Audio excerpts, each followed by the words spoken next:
पुढील कार्यक्रम प्रसारित करणारे आहेत जॉयसमेर मिनिस्ट्रीचे मित्र आणि भागीदार.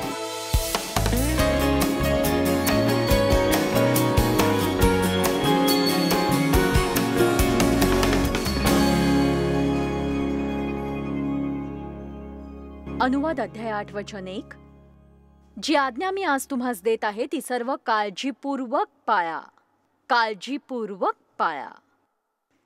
तुम्ही या सभेसाठी येता, खुर्चीत विराजमान होता, दर रविवारी सकाळी चर्चच्या बेंचवर जाऊन विराजमान होता. असं तुम्ही प्रत्येक आठवड्यात अगदी जीवात जीव असेपर्यंत करता. आणि माझा ऐका, यामुळे तुमचं काहीही भलं होणार नाही, किंचितही चांगलं नाही, जर तुम्ही ऐकलं तसं वागत नसाल तर.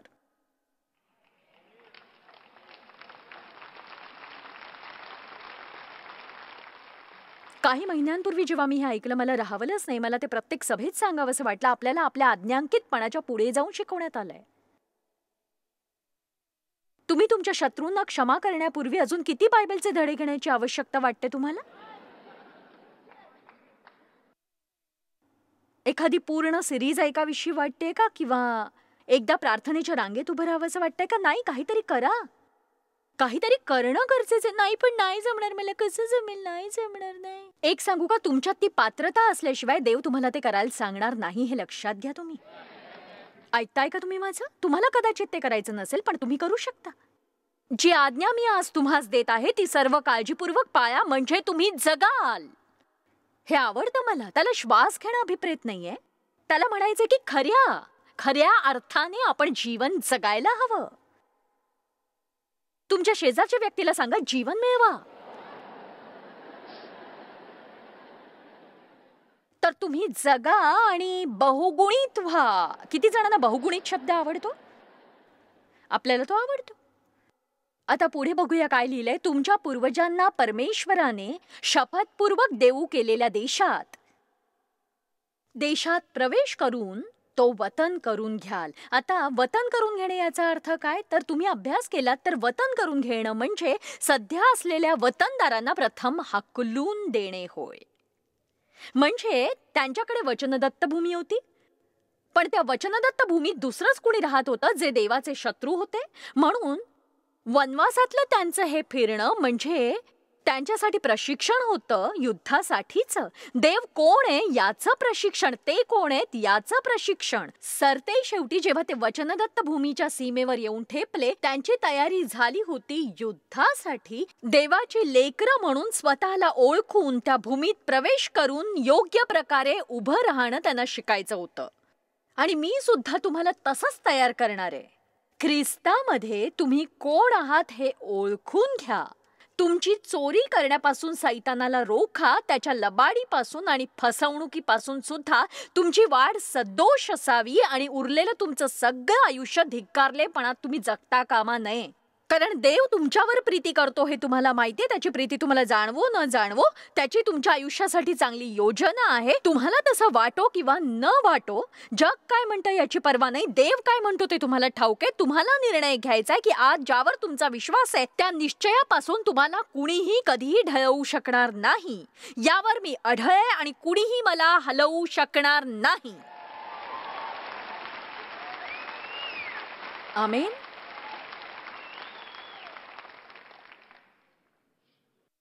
मला हे वचन खूप आवडतं. रोमकरास 8 मधील ते सांगतं, सर्व प्रकारच्या संकटात आणि छळामध्ये असताना आपण महाविजयी ठरतो. मग पुढे ते म्हणतं, कसायाकडे नेले जात असलेल्या मेंढरासारखे आम्ही दिसतो. पण त्यामध्ये सुद्धा म्हणजे कसायाकडे नेलं जात असलेल्या बकऱ्यासारखी जरी तुमची परिस्थिती असेल आणि ही आलेली परिस्थिती आता जरी तुम्हाला समजत नसेल, तरी तुम्हाला अधिक खोलवर जाणण्याची गरज आहे. जे मनाला समजलंय त्यापेक्षा अंतःकरणात जे उमजलंय ते केवळ अंतःकरणानेच समजू शकेल. काही वेळा या गोष्टी मनाने स्वीकारल्या जात नाहीत. मला माहिती आहे की येशू जिवंत आहे. तो माझ्यासाठी मरण पावला, मरणातून परत उठला. हे मला कसं ठाऊक? मी तर पाहिलं नाही, मी तिथे नव्हते. मी हे सिद्ध करू शकते? जशा गोष्टी सिद्ध केल्या जातात तशा नाही, पण मला ठाऊक आहे ज्या प्रकारे इयोब त्याच्या भयंकर आपत्तीत अडकला होता. मला माहिती आहे माझा मुक्तिदाता जिवंत आहे. हे खूपच अद्भुत असतं ज्यावेळी तुम्ही तुमच्या भावनेप्रमाणे आणि विचाराप्रमाणे गोष्टींचा निवाडा करत नाही. मग कशाही प्रकारे भावना वाहवत गेल्या कुठल्याही वाटेने तुम्ही म्हणू शकता मला ठाऊक आहे. वचन 2, तुला लीन करावे आणि तुझ्या मनात काय आहे म्हणजे तू त्याच्या आज्ञा खरोखर पाळशील की नाही त्याची कसोटी पाहावी म्हणून तुझा देव परमेश्वर याने गेली 40 वर्ष रानातून तुला फिरवले. याचा अर्थ जर वनवासात तुम्ही देवाच्या आज्ञा पाळल्या नाहीत तर तुम्ही त्या पर्वत शिखरावरही पाळणार नाही. आता लक्षपूर्वक ऐका, यश तुम्ही समजता त्यापेक्षा खूप धोकादायक गोष्ट आहे. तुम्ही सगळ्यांनी ऐकलत का माझं? यश हे तुम्ही समजता त्यापेक्षा खूप धोकादायक असू शकतं, कारण संकटात असताना आपण देवासोबत कसे असतो हे पाहणं कुतूहलाचं असतं. पण जे हवं ते आपल्याला जेव्हा मिळतं तेव्हा किती पटकन आपण त्याला विसरतो आणि त्याची आपल्याला गरज नाही असं म्हणतो. म्हणून देव म्हणतो, म्हणून मी तुला या कठीण वर्षातून जाऊ देतोय, तुला माझं आज्ञापालन आणि प्रीती शिकवण्यासाठी. जरी तुला हव्या असलेल्या गोष्टी मिळत नसतील तरी देखील. मग तो म्हणतो, मी हे यासाठी केलं की अशी वेळ येते की मी तुम्हाला दुधामधाच्या प्रदेशात घेऊन जाईन आणि तुमच्याकडे प्रत्येक चांगली गोष्ट असेल. आता ज्या परिस्थितीतून तुम्ही जाताय तो शिकवणीचा काळ आहे, प्रशिक्षणाचा. जी कलाटणी देवाला तुमच्या जीवनात द्यायची त्यासाठी. आणि या संकटाच्या काळात तुम्ही देवाच्या नजीक याल यासाठी की तुमच्या जीवनात प्रार्थनेमुळे आणि आशेने सर्व काही छान चाललंय. खरं तर त्याच्याशिवाय एक दिवसही काढणं मुश्किल आहे, हे पक्क लक्षात ठेवा. बघूया वचन 3, मनुष्य केवळ भाकरीने नव्हे तर परमेश्वराच्या मुखातून निघणाऱ्या प्रत्येक वचनाने जगेल. याची जाणीव व्यक्तिगतपणे तुला व्हावी म्हणून त्याने तुला लीन केले, तुझी उपासमार होऊ दिली आणि तुला किंवा तुझ्या पूर्वजांना माहीत नसलेला मान्ना खाऊ घालून त्याने तुझे पोषण केले. याचा अर्थ काय? एक उदाहरण सांगते. 25 वर्ष मागे जाऊ. देव आणि मी नुकतीच सेवाकार्याची सुरुवात केली होती आणि मला वाटतं मी त्यावेळी 8 रेडिओ स्टेशन्सवर होते आणि लोक माझं ऐकत होते, बघत होते. पण मला लोकांच्या मेल्सची इतकी प्रतीक्षा असायची, त्यामुळे मेल्सची किंवा पत्रांची मी अगदी आशेनं अपेक्षेनं वाट बघायचे आणि माझ्यासाठी ती पत्र खूपच महत्वाची होती आणि त्यामुळे मी खूप वाट बघायचे. पण ज्यावेळी मी तिकडे जायचे माझी खूप निराशा व्हायची. मला एकही पत्र आलेलं नसायचं, कारण देवाला वाटायचं की माझा आनंद हा त्या पत्रांवर अवलंबून नसू नये. आमेन. तर मी जेव्हा माझ्या पोस्टबॉक्सकडे जायचे आणि त्यात काही पत्र नसायचं, मी खूप निराश व्हायचे. माझ्या जीवनातील देवाच्या पाचारणाविषयी साशंक व्हायचे आणि मग पुन्हा ते विचारचक्र सुरू व्हायचं. कदाचित ते देवाकडून नसेल, देवाने हे करण्यासाठी मला बोलावलंच नसेल, मीच बावळट असेल, मी हा संदेश देऊ शकेल असं माझ्या मनात कसं काय आलं. ना आता मी उपाशीच मरणार, दुसरं काय करू शकते, एकतर मी नोकरीही सोडून दिलीये. पटतंय का तुम्हाला हे? ठीक आहे, म्हणजे तुम्ही काही अर्थ काढला तरी सगळं सारखंच होतं आणि म्हणूनच तुम्हाला खूप भीती वाटते आणि कधी कधी तुम्हाला येणाऱ्या भीतीचीच तुम्हाला जास्त भीती वाटायला लागते. आणि मग एकदा मी अशीच पोस्टबॉक्सकडे जात होते. मला अजून आठवतं मी रस्त्याच्या कुठल्या टोकाला होते. मी एका दिव्याकडून डाव्या बाजूला वळले आणि रस्त्याने थोडं पुढे जाऊन पोस्ट ऑफिस उजव्या बाजूला होतं. पीओ बॉक्स नंबर 655 पूर्वीसारखाच आजही तोच आहे. आणि या ठिकाणी काही पत्र असणं गरजेचं होतं. त्या दिवशी मला वाटलं की जर आज खूप पत्र असतील तर माझा दिवस महान असेल. म्हणून मी वळण्याच्या तयारीत थोडीशी पुढे गेले, देवाला जरा आग्रहच केला आणि म्हणाले की बघ, मला थोडी तरी पत्र आलेली असू देत. आता ही काही फार मोठी गोष्ट नव्हती आणि पोस्टबॉक्सही काही फारसा मोठा नाहीये. तुला फार काही करावं लागणार नाही तो भरण्यासाठी. तुला तुझ्या राजासनावरून उठावं लागणार नाहीये. तू नुसतं पोस्टाच्या बॉक्सकडे पाहिलंस तरी तो भरून जाईल पूर्ण आणि त्यामुळे मला खूप आनंद होईल. 25 वर्षांपूर्वी एका दिव्याखाली असताना देव माझ्या अंतःकरणाशी बोलला आणि ते बायबलमधून असेल असं मला वाटलंही नाही. तो म्हणाला, मी तुला शिकवतोय की मनुष्य केवळ भाकरीने जगणार नाही. आता इथे भाकरी म्हणजे अर्थातच माझी पत्र. मनुष्य केवळ भाकरीने नाही तर देवाच्या मुखातून निघणाऱ्या प्रत्येक वचनाने जगेल. जेव्हा देव तुमच्याशी बोलतो तुम्हाला कळत नाही ते कसं स्वीकारायचं, पण ते प्रकटीकरणासहित येत असतं हे लक्षात घ्या तुम्ही. त्या क्षणी मला समजलं देव मला काय सांगतोय ते. देव जॉयसला शिकवण्याचा प्रयत्न करत होता की तुझं जीवन सेवा कार्यातील यशावर अवलंबून नाहीये, तुझ्या टपालपेटीत किती पत्र आहेत त्यावरही नाही, लोक तुझ्याविषयी काय बोलतात, काय विचार करतात, तुझं जीवन हे नक्कीच नाहीये. तुझं जीवन म्हणजे देवाच्या मुखातून निघणाऱ्या प्रत्येक वचनावर तू कसं जगतेस तो मला शिकवू पाहत होता. परिस्थितीच्या वास्तविकतेवर विश्वास अवलंबून नाहीये. आज इथे कोणी माझ्या म्हणण्याला दुजोरा देणार आहे का? त्याला मी विश्वास ठेवायला हवा होता की परिस्थिती कशीही असू दे, पण बघा यासाठी तिथवर पोहोचायला मला बरीच वर्ष लागली. पण शेवटी मी शिकले की वनवासात भटकत असताना त्याच डोंगराभोवती वेड्यासारख्या वारंवार प्रदक्षिणा घालता कामा नयेत. देव मला दाखवू पाहत होता, जरा लक्ष द्या, त्या वनवासात तिथे मी देवाला ओळखावं,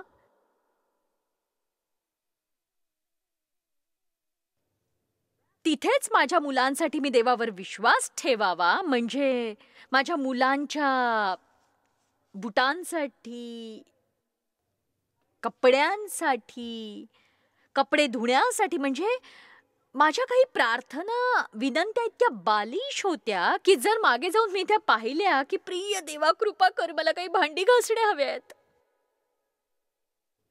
म्हणजे प्रत्येक गोष्ट देवानेच मला द्यायला हवी, नाही तर कोण? ते देवानी द्यायलाच हवंय. आणि एक सांगू, मला हे सगळं सोडावं असं वाटायचं. माझं हे सगळं कार्य सोडून परत नोकरीला सुरुवात करावी, कारण मी तशी हुशार होते, मला चांगली नोकरी मिळाली असती, मी चांगले पैसेही मिळवू शकले असते. नाहीतरी या सेवा कार्यात सांग मला ठेवलंय तरी काय? सांग मला. तू म्हणतोस मी तुला शुभवर्तमानाचा संदेश जगभरात देण्यासाठी पाचारण केलंय आणि माझी ही अवस्था आहे, मी घरात 25 लोकांना बायबल स्टडी शिकवतेय. एकही पत्र येत नाही मला.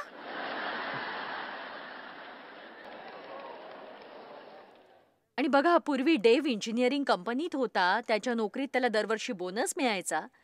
त्यावेळी तो काहीतरी 1200 वगैरे होता वर्षातले. ते आमचे जास्तीचे पैसे असायचे आणि आम्ही ते बचत खात्यात जमा करायचो. आणि म्हणजे मी ते कधीही चुकवलं नाही.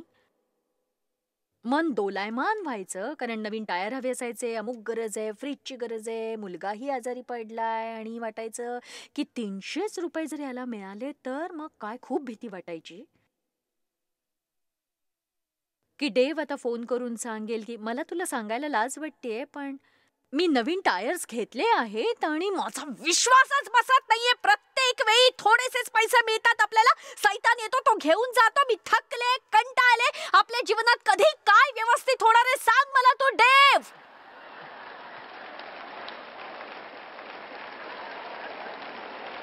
तशातच काही नातेवाईक येऊन ठेपायचे.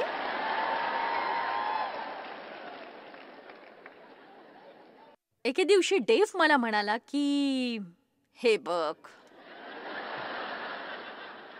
नीट ऐक मी काय सांगतोय ते. जोवर आपण त्या पैशावर भिस्त ठेवून चालू जे बचत खात्यामध्ये आपण ठेवलेले आहेत, तोवर सैतान प्रयत्न करत राहणार ते काढून घेण्याचा. आणि तो हे फक्त बोलत नव्हता, तत्व तेच होतं. पत्रपेटी बाबतीतही जोवर तू पत्रपेटीवर अवलंबून राहशील, मग जरी तुझ्यावर प्रीती करणारे हजारो लोक असले तरीही सैतान खात्रीने तुझ्याकडे पत्र येऊ देणार नाही, कारण त्याला हवंय की तू रागवावस. तो म्हणाला जोवर तू त्या बँकेत ठेवलेल्या थोड्या पैशावर अवलंबून राहशील. ऐकलंस? आणि मग तो असं म्हणाला, आपल्या जीवनात तोवर भरभराट येणार नाही. मी अगदी वेडीपिशी झाले. मी विचार केला, ठीक आहे, तुला वाटतं नाही माझी चूक आहे, मग बघच आता. मी बँकेत गेले, सगळे बँकेतले पैसे काढून घेतले आणि खर्चून टाकले. आणि मग म्हटलं कसं वाटलं, झालं समाधान, आता पूर्णतः भणंग झालोय.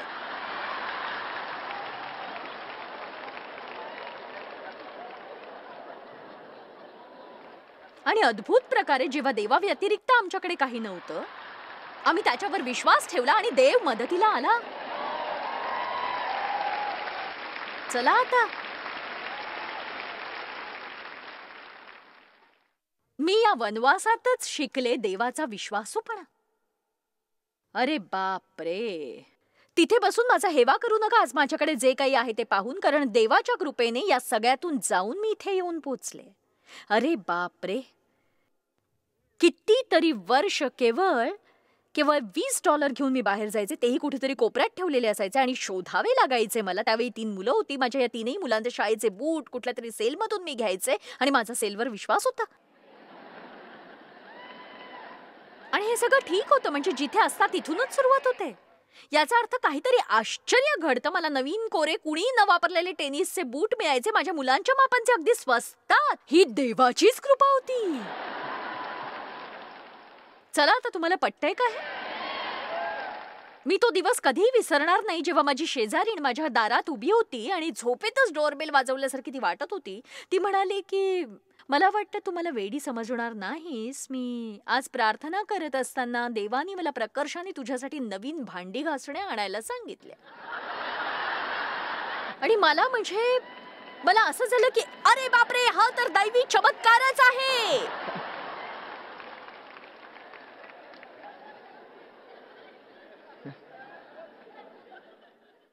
चला, तुम्हाला कळत असेल मला नक्की काय म्हणायचंय ते. अजून काही सांगू का? आत्ता ज्या जागी आहात त्या जागेचा तिरस्कार करू नका, कारण काही कारणास्तव ही तुमच्यासाठी खूप सुंदर जागा असू शकते तुमच्या जीवनातली, कारण तिथेच वैयक्तिकरित्या देवाची ओळख तुम्हाला पटलेली आहे. तुम्हाला जे सापडलं ते या पुस्तकात आहे. तुम्हाला समजतं की देव विश्वासू आहे, तो तुम्हाला कधीही सोडणार नाही आणि टाकणार नाही. तर देव तुम्हाला चांगल्या स्थानी नेईल. म्हणजे जेव्हा तुम्ही चांगल्या स्थानी पोहोचाल तुम्हाला सतत त्याची गरज लागणार नाही. तुम्हाला खूप उदासही वाटणार नाही. वचनावर जास्त अवलंबून न राहणं सुरुवात होईल. तुम्ही ते लहानसं चित्र पाहिलंय का? किंवा अशी भरपूर चित्र आहेत येशूची गळ्याभोवती असं मेंढरू असलेलं. किती जणांनी हे असं चित्र कुठेतरी पाहिलंय सांगा? मला सुद्धा कितीतरी वर्ष याचा अर्थ माहीत नव्हता. मला वाटायचं की किती गोंडस आहे. खरंच छान आहे की नाही? छोटंसं मेंढरू येशू सोबत किती छान वाटतं. पण त्यामागे एक गोष्ट आहे.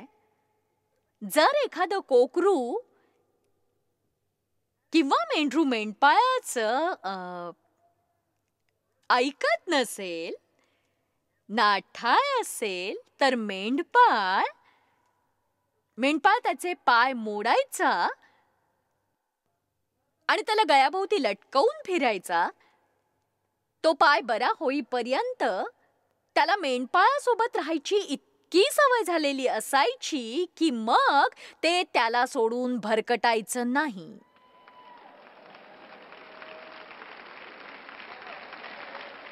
ओ हालेलुया! तुमच्यापैकी काही जण आत्मिकतेत पाय मोडल्यासारखेच आहात आणि तुम्हाला देवाशिवाय कढण्यासाठी कोणीही नाहीये, कारण तुमच्या संपूर्ण आयुष्यात त्यासारखी दुसरी चांगली जागा नसेल. कारण आता तुम्हाला देव अशा जागी आणून ठेवतोय जिथे दुधामधाचे प्रवाह वाहत आहेत.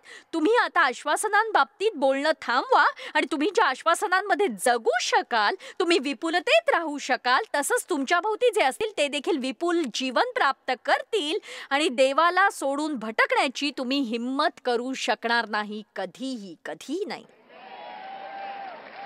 आमेन.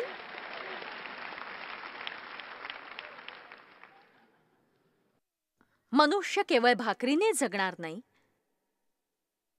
ऑफिसमधल्या तुमच्या पदावर तुमचा आनंद अवलंबून नाही किंवा कोणत्याही प्रकारच्या सामाजिक गटावर.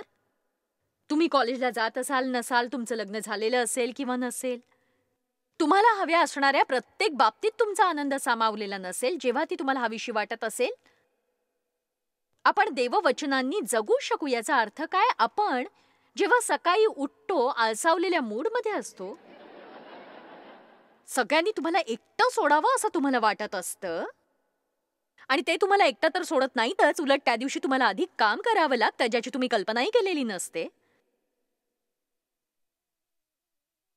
माझी आशा कुठे?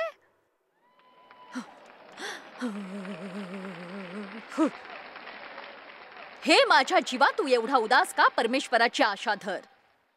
देवा, तुझ्यामुळे मिळालेली जीवनाची कलाटणी मी लक्षात ठेवीन. दावीद सर्वशक्तिमान परमेश्वरा म्हणजे स्वतःला उत्साहित व सामर्थ्यशाली करू पाहतो. अधिकाधिक अधिकाधिक अधिकाधिक तुझ्याविषयी तो आपल्या दिव्य दूतांना आज्ञा देईल आणि देवावर विश्वास ठेवणारा कधीही लज्जित व फजित होणार नाही. आणि लवकरच तुम्ही विचार करता, ठीक आहे, मी हे करू शकते करू शकते मी,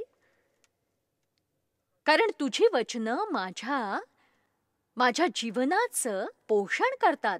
जेव्हा तुम्हाला डोकेदुखी होते तुम्ही गोळी घेता त्यासाठी, आणि जर काही कापलं तर त्यावर मलमपट्टी करता. पण जर तुम्हाला आत्मिक आजारपण असेल,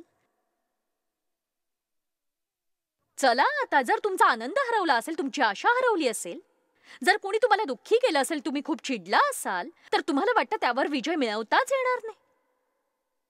कुठल्याच गोळीने नाही, कुठल्याच औषधाने नाही, वेदनाशामकाने नाही, कशानेच फायदा होणार नाही. पण त्यावर उपाय आहे,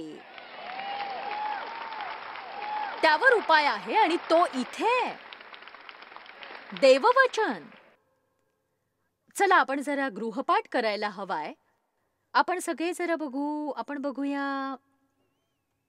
मी माझं बायबल उघडणारे. मत्तय अध्याय 5. तुम्हाला ठाऊक आहे माझ्याकडे सगळं काही उपलब्ध आहे. अधोरेखित केलेलं कधी कधी मला आवडतं. त्याला माझ्या भाषेत मी छोटंसं आत्मिक जेवण असं म्हणते. कधी कधी त्यामुळे तुमचं जीवन वाचतं. मी तुम्हाला सांगते, तुमच्या शत्रूवरही प्रेम करा. जे तुमचा छळ करतात त्यांच्यासाठी प्रार्थना करा. रागावू नका अजिबात. पण तुम्ही हे यासाठी करावे कारण त्यास कळावे की तुम्ही स्वर्गात राहणाऱ्या पित्याची लेकरे आहात. अजून पुढे जाऊन तो म्हणतो की तुझा दानधर्म गुप्तपणे व्हावा, म्हणजे तुझा गुप्तदर्शी पिता तुला तुझे फळ प्रगटपणे देईल. मी चांगल्या कामाची फुशारकी मारू शकत नाही. मी माझं मुख बंद ठेवून देवाची प्रतीक्षा करायला हवी. वचन 6 म्हणतं देव तुला तुझे प्रतिफळ देईल. वचन 18 म्हणतं देव तुला तुझे प्रतिफळ देईल. आणि नंतर वचन 25, चिंता करीत बसू नका. वचन 31 मध्ये दिसतंय चिंता करीत बसू नका. वचन 34 मध्ये दिसतंय चिंता करीत बसू नका. आता आपण 7वा अध्याय पाहूया. दुसऱ्याचा निवाडा करणे, टीका करणे, दोष दाखवणे थांबव, म्हणजे तुमचा निवाडा करणे, टीका करणे, दोष दाखवणे होणार नाही. बापरे, हे काय आहे? लोकांनी जसे तुमच्याशी वागावे म्हणून तुमची इच्छा आहे तसेच प्रथम तुम्ही त्यांच्याशी वागा. अरे देवा, मला फक्त हे म्हणजे जसं की म्हणजे मला माझं वर्तमानपत्र परत मिळू शकेल का? आणि मी वाचू शकेन की माकडापासून मानवाची झालेली उत्क्रांती, त्याची कवटी, किंवा सध्या बॉलिवूडमध्ये काय चाललंय. मी नुसतीच इथे येईन आणि हा थोडासा इथं घालवलेला वेळ त्या दिवशी माझं जीवन वाचवू शकेल, कारण तो मला आठवण करून देत राहील दयाळू राहण्याविषयी, लोकांना क्षमा करण्याविषयी, कुणाचे दोष दाखवू नये, टीका किंवा निवाडा करू नये, यासाठी लोकांबाबतीत वाईट बोलता कामा नये, गुप्तपणे चांगली कामं मी करावीत, कारण देव सतत पाहत असतो आणि त्याचं प्रतिफळ मला मिळणार आहे. केवळ 5 मिनिटं हे पुस्तक वाचा आणि तुमचं जीवन बदललेलं असेल पूर्णपणे. आमेन. आता टीव्हीवरून पाहणारे तुम्ही सगळेजण, तुम्ही तुमचं बायबल घ्या. पुष्कळ वेगवेगळी भाषांतरं आहेत, त्यापैकी जे तुम्हाला हवं ते तुम्ही घ्या. पण त्यापैकी काही आज आपण सहज समजू शकू अशी आहेत. मी विस्तारित बायबल वापरते, पण तुम्ही कोणतंही वापरू शकता. फक्त एखादं घ्या आणि वाचायला सुरुवात करा. मी तुम्हाला प्रोत्साहन देते. कदाचित विलापगीतापासून सुरुवात करणं योग्य नसेल, पण तुम्ही समजू शकाल आणि तुम्ही मग स्तोत्रसंहितेपासूनही सुरू करू शकाल. नीतिसूत्रातही भरपूर ज्ञान आहे, किंवा योहानाच्या पुस्तकापासून सुरुवात केली तर सुरुवातीला येशू कसा होता हे कळेल. आणि सगळं काही एकदम वाचायची गरज नाहीये. रोज तुम्ही थोडंसं जरी वाचत गेलात तरी चालेल, पण असा निश्चय करा की ठीक आहे, मी यावर विश्वास ठेवते, जीवनात मी हे तत्व लागू करणार आहे, मी पाहीन ते कार्य करतंय की नाही. देवा, मी हा प्रयत्न करीन. इतर सगळे प्रयत्न करून झाले, देवा आता हा प्रयत्न करते. आमेन. या ठिकाणी असलेले किती जण आपल्या टीव्हीवरच्या प्रेक्षकांना प्रोत्साहित करू इच्छितात देवासंबंधी हा प्रयत्न करण्यासाठी? चला, आता तुम्हाला खरंच असं वाटतंय त्यांनी देवाला संधी द्यायला हवी? ख्रिस्तामधील विश्वासणारे म्हणून आपण देववचनाविषयी पुष्कळ काही ऐकत असतो. पण मला खात्रीपूर्वक असं वाटतं की तुम्ही समजून घ्यायला हवं, देववचनाशिवाय दुसरं काहीही सुंदर नाहीये. ते आपल्याला मार्ग दाखवतं, देवाला आपल्याकरता हवा असलेला आपलं जीवन जगण्याचा मार्ग, म्हणजे आपल्याला आनंद मिळेल आणि त्याच्या इच्छेनुसार देवाचं वचन आपल्याला उत्साहित करतं, ते आपल्याला सुधारतं, ते आपल्याला खंबीर करतं, आपलं ताडण करतं, आपल्याला शिक्षा करतं. पण ते आपल्याला आपण त्याच्यामध्ये कोण आहोत हे दाखवतं आणि ही खूप शिकण्यासारखी सुंदर अशी गोष्ट आहे. देव तुमच्यावर प्रीती करतो, त्याने तुम्हाला निर्माण केलेलं आहे काही अद्भुत कार्यांसाठी, तर तुम्ही ते चुकवू नका. देव तुम्हाला आशीर्वादित करो. जॉयस मेयर मिनिस्ट्रीज करता तुम्ही खूप मौल्यवान आहात. आम्हाला तुमचं कौतुक आहे आणि जगभरामध्ये हे सेवा कार्य शक्य करण्याकरता आम्ही आमच्या मित्रांचे आणि पार्टनर्सचे आभारी आहोत. आम्ही एकत्रितपणे भुकेल्यांना खाऊ घालतो, गरिबांना वस्त्र देतो आणि राष्ट्रांना सुवार्ता सांगतो. तुमच्या प्रार्थनेच्या विनंतीकरता आमच्याविषयी आणखी माहिती मिळवा. जॉयसच्या कॉन्फरन्सच्या तारखा पहा आणि ख्रिस्ताची प्रीती जगभरामध्ये पसरवण्याकरता आमचे सहभागी व्हा. याचा सर्व खर्च जॉयस मेयर मिनिस्ट्रीचे मित्र आणि भागीदार करत आहेत.